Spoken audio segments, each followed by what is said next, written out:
Mon âme dit oui, mon âme dit oui, mon âme répond oui à ta volonté. Mon âme te loue, te bénit et n'oublie aucun de tes bienfaits, mon Dieu, mon roi. Je vais lire dans le livre d'Apocalypse, au chapitre numéro 3. Je vais lire à partir du verset 15. Je connais tes œuvres, je sais que tu es ni froid ni bouillon.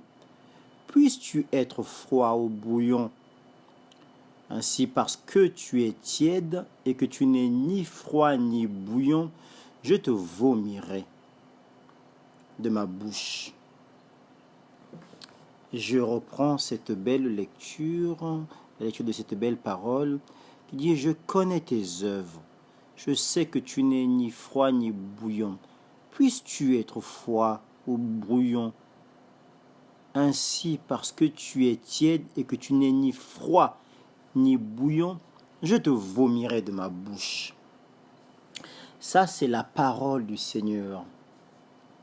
La parole du Seigneur nous est donnée afin de nous recadrer. La parole du Seigneur nous est donnée afin de nous guider. Elle nous est donnée afin de nous mettre, ou encore mieux, de nous remettre sur le droit chemin, sur le bon chemin. Pourquoi?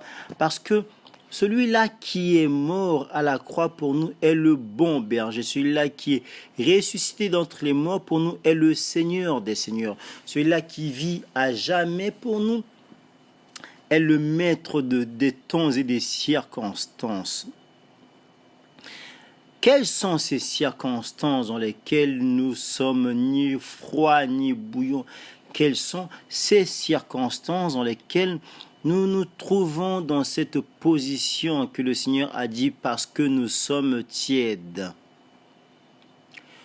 Les enfants de Dieu doivent être ceux-là qui sont chauds ou qui sont bouillants. La Bible nous parle de cette condition dans laquelle les enfants du Seigneur sont bouillants, à savoir ceux-là qui marchent dans sa droiture, ceux-là qui marchent dans sa fermeté, ceux-là qui écoutent sa parole et qui font tout ce qui est leur possible de la mettre en application, de l'appliquer, de marcher selon elle et de la laisser les guider. Tels sont ceux qui sont bouillants. Ceux-là qui sont froids ou qui sont tièdes sont ceux-là qui ont entendu parler de lui, mais qui vacillent ça et là, qui valsent selon la température de leur cœur, selon la température de leur vouloir, selon la température de leur désir. Ceux-là qui ne font pas la volonté de Dieu. Voilà pourquoi le Seigneur dit ceci. Parce que tu es tiède et que tu n'es ni froid ni bouillon, je te vomirai de ma bouche. Il y a les gens qui n'ont jamais entendu parler du Seigneur. À cela, je pense, c'est moi qui pense, que des circonstances atteignantes peuvent leur être accordées. Parce que la parole ne leur est pas encore parvenue.